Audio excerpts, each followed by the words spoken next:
rapat kerja Komisi 1 dengan Kementerian Pertahanan beserta Panglima TNI, Kasat, Kasal, Kasau. Kita lanjutkan di sesi atau topik kedua ini, yaitu terkait dukungan pemerintah terhadap Palestina, khususnya komitmen kita dalam memenuhi amanah yang dihadirkan di Undang-Undang Dasar 1945. Dalam pekan lalu, Bapak Menteri Pertahanan telah menyatakan beberapa hal. Saya sebutkan dua yang mungkin terkait dengan rapat kita hari ini. Yang pertama adalah tentu permintaan untuk gencatan senjata secara permanen. Ya, ini untuk diketahui bersama, keputusan memang bukan di kita karena ini diplomasi internasional. Lalu yang kedua, beliau menyatakan kesiapan Indonesia jika diminta oleh PBB untuk kemudian mengirimkan misi perdamaian. Kemudian ada satu lagi yang terkait, yaitu juga terus melakukan misi kemanusiaan, yang ini kami apresiasi terlebih dahulu dari Kementerian Pertahanan dan TNI yang sudah dengan segala upaya membantu misi perdamaian, misi kemanusiaan, terutama juga ketika membawa bantuan dari udara yang waktu itu dilepas oleh Pak Menhan, Pak Prabowo. Dan kita ingin lihat yang sudah dilakukan, kita sudah cermati, kita apresiasi. Yang ke depan akan dilakukan sesuai yang dinyatakan oleh Pak Prabowo dalam kehadiran beliau di Singapura, yaitu kesiapan TNI untuk mengirimkan pasukan perdamaian. Ini rapat nggak akan panjang Pak Wamenhan, kami hanya ingin dengar apakah pernyataan Pak Menhan itu betul sudah diikuti di bawah, sudah dilakukan persiapan-persiapan yang memang diperlukan jika PBB kemudian meminta Indonesia untuk mengirimkan atau ikut mengirimkan misi perdamaian. Silahkan Pak Wamenhan. Terima kasih pimpinan rapat. Sebelum nanti Panglima TNI akan memberikan penjelasan tentang kesiapan pengiriman pasukan kita di Gaza, sekali lagi saya ingin menyampaikan pidato Pak Menhan terkait konflik Gaza ketika beliau memberikan speech di Shangri-La Dialog minggu lalu. Yang pertama, beliau menyerukan investigasi komprehensif terkait serangan di Rafah. Kemudian yang kedua, mendukung gencatan senjata permanen dalam mewujudkan perdamaian antara Israel dan Palestina seperti yang diusulkan oleh Presiden Amerika Serikat Joe Biden. Kemudian yang ketiga adalah mendukung two-state solution sebagai solusi nyata perdamaian dan keamanan bagi Israel dan Palestina. Kemudian berikutnya, beliau juga menekankan bahwa Indonesia siap memberikan bantuan kemanusiaan dan siap berkontribusi dalam pengiriman pasukan misi pemeliharaan perdamaian berdasarkan permintaan dari PBB.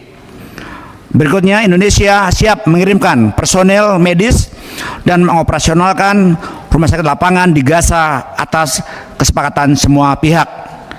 Indonesia siap mengevakuasi dan merawat korban sipil warga Palestina di rumah sakit Indonesia. Ini yang beliau tekankan, dan beliau juga sudah menyusun tim untuk melaksanakan apabila nanti sewaktu-waktu kita dapat lampu hijau untuk mengirimkan pasukan perdamaian ke Gaza. Untuk itu Panglima TNI akan menjelaskan secara detail tentang kesiapan pasukan TNI dalam misi perdamaian tersebut. Silakan Panglima. Terima kasih, Pak. Bismillahirrahmanirrahim. Assalamualaikum warahmatullahi wabarakatuh. Salam sejahtera untuk kita semua. Salam, Om Swastiastu, Namo Buddhaya, salam kebajikan.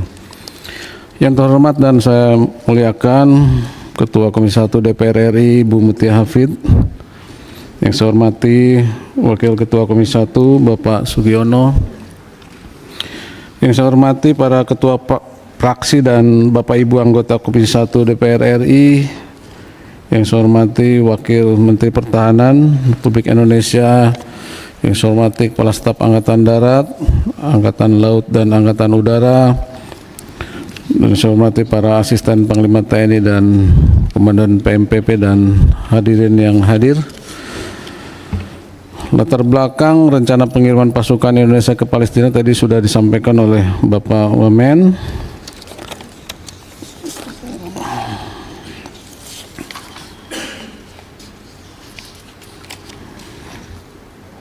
Pimpinan dan anggota Komisi 1 yang saya hormati, kami laporkan bahwa dalam rangka bantuan kemanusiaan di Gaza, TNI akan menyiapkan brigade komposit seni, kesehatan, dan manuver, mengingat Gaza masih merupakan area perang.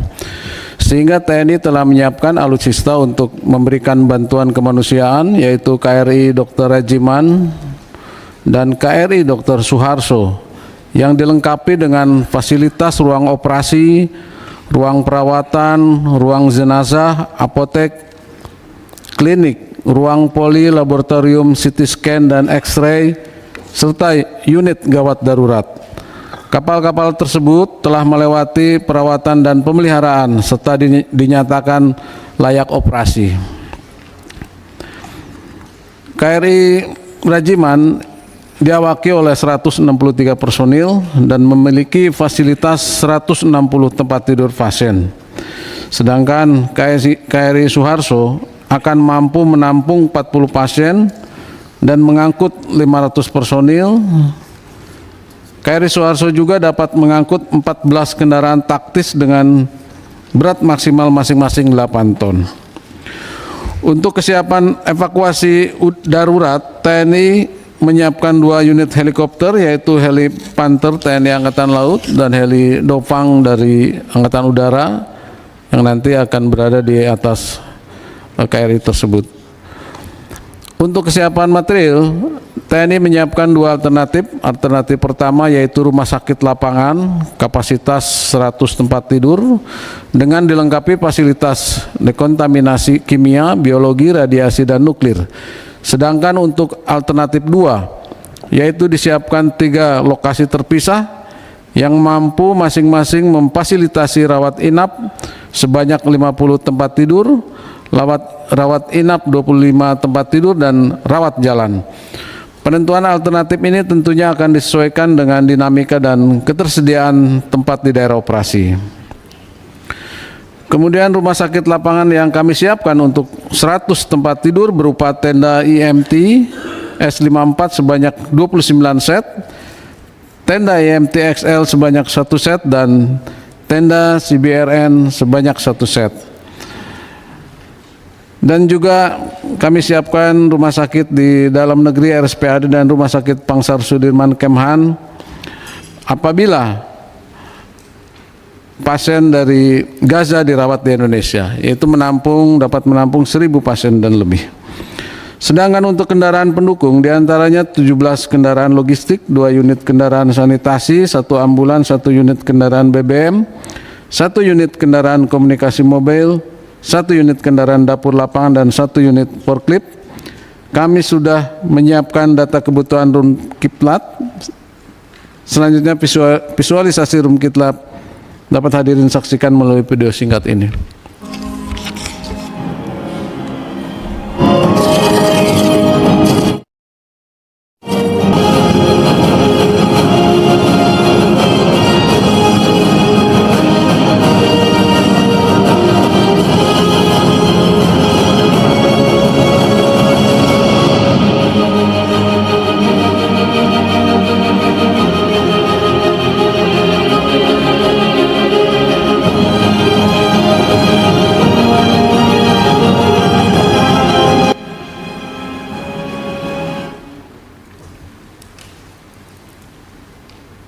Pimpinan dan anggota Komisi 1 yang saya hormati, konsep operasi misi pemeliharaan perdamaian PBB di Palestina, TNI akan mengikuti prosedur yang berlaku dalam sistem administrasi PBB, di mana untuk bergabung dengan satuan atau misi baru penugasan PBB terdapat 4 tahapan pledging atau komitmen. Pledging yang merupakan keputusan politik pemerintah Republik Indonesia ini telah disampaikan pada UN Peacekeeping Ministerial Meeting di Ghana pada tanggal 5-6 Desember 2023 yang lalu. Pengusulan Indonesia untuk berpartisipasi dalam operasi pemeliharaan perdamaian dunia di Palestina sebanyak 650 orang saat ini telah masuk dalam proses pendaftaran atau tingkat level 1. Apabila mandat PBB tentang penggelaran operasi pemeliharaan perdamaian dunia di Palestina keluar, maka pemerintah akan meneruskan usulan tersebut untuk proses selanjutnya ke tingkat atau level 2.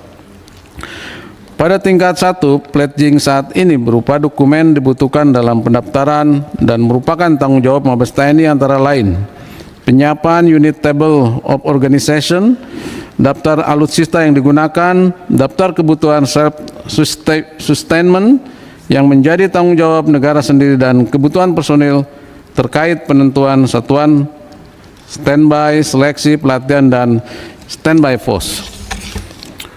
Kami laporkan update kesiapan pledging hingga saat ini bahwa surat pendaftaran dan data organisasi dan tugas, baik bidang personil dan material, sudah dilengkapi.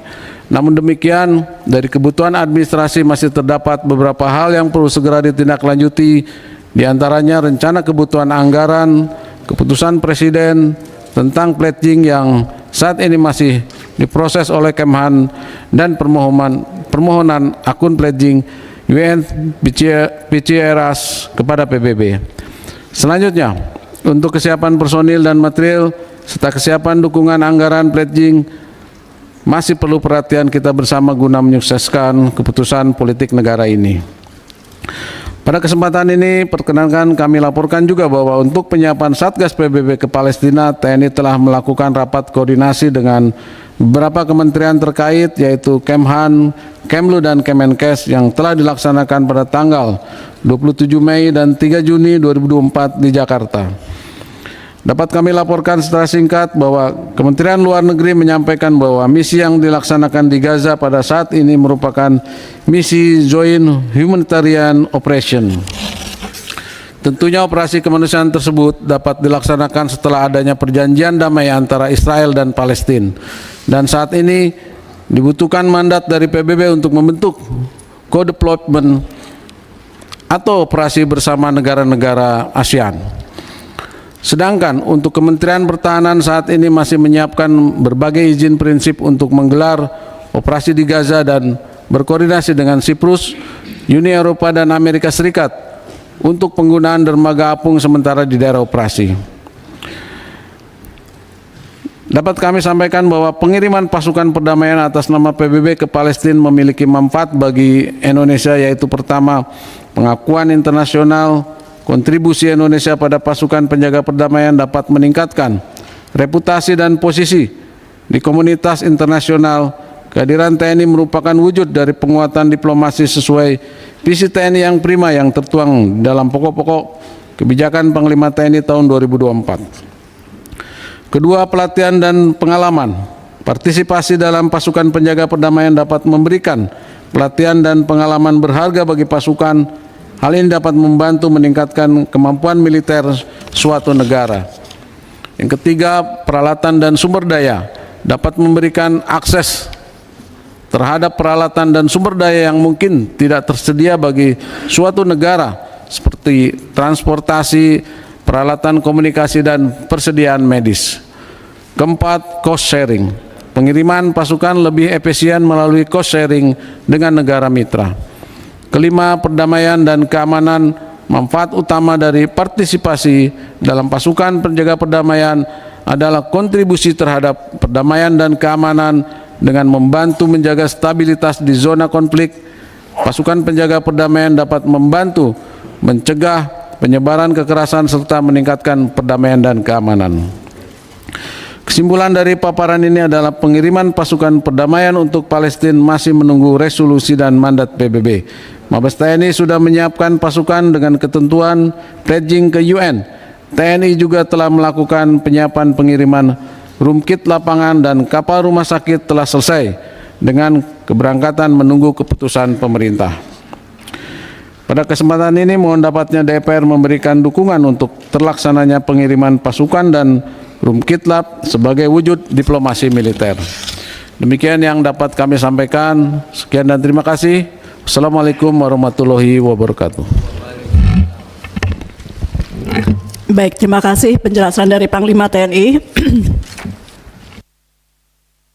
Mungkin kita dengarkan satu persatu, menguatkan saja apa yang sudah disampaikan Panglima TNI dari masing-masing kepala staf. Dimulai dari Kepala Staf Angkatan Darat, Laut, kemudian Udara. Silakan Pak Maruli. Terima kasih pimpinan rapat dan juga peserta rapat sekalian.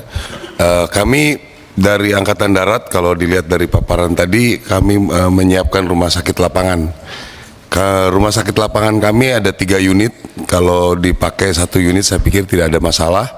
Itu memerlukan sekitar 300 personil, 298 personil untuk gelar 1 rumah sakit. Jadi kami siap untuk mendukung pelaksanaan dukungan untuk di Gaza. Terima kasih. Baik, terima kasih. Berikutnya Kepala Staf Angkatan Laut, silakan. Terima kasih pimpinan dan seluruh anggota Komisi 1 DPR yang terhormat dan saya muliakan. Untuk Angkatan Laut secara umum siap, dan 2 KRI kapal rumah sakit baik Dr. Wahidin maupun Dr. Rajiman akan kita siapkan. Kondisi saat ini juga masih dalam kondisi siap. Berikut helikopter yang on board nanti juga akan kita siapkan, dan kru termasuk mungkin rumah sakit lapangan dari marinir juga bisa kita bawa sekalian. Demikian, terima kasih. Baik, terima kasih. Berikutnya Kepala Staf Angkatan Udara.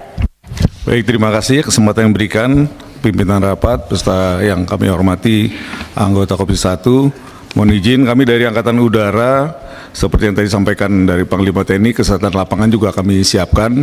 Kemudian kami juga menyiagakan pesawat terbang apabila dibutuhkan sewaktu-waktu untuk mengirim pasukan. Kami menyiapkan 5 pesawat Hercules ke tipe J, 130J yang baru, memang kesiapan 4, 1 reserve, kemudian termasuk Boeing 737 seri 400. Beberapa kelebihan kekurangan apabila menggunakan Hercules yang baru tipe J dengan Hercules yang lama, lebih efektif menggunakan yang baru. Kemudian Boeing 737 juga demikian, bisa mengangkut 124 personil, dan alternate base, tujuan yang kita gunakan sementara diplot di El Aris, Mesir. Kita juga sudah pernah melaksanakan pengiriman bantuan ke sana. Terkait dengan helikopter yang digunakan tadi sudah dijelaskan oleh Panglima TNI, kita menyiapkan helikopter Dolphin yang juga sekarang digunakan oleh Basarnas. Demikian Ketua yang bisa kami jelaskan. Terima kasih. Terima kasih Kepala Staf Angkatan Udara. Dari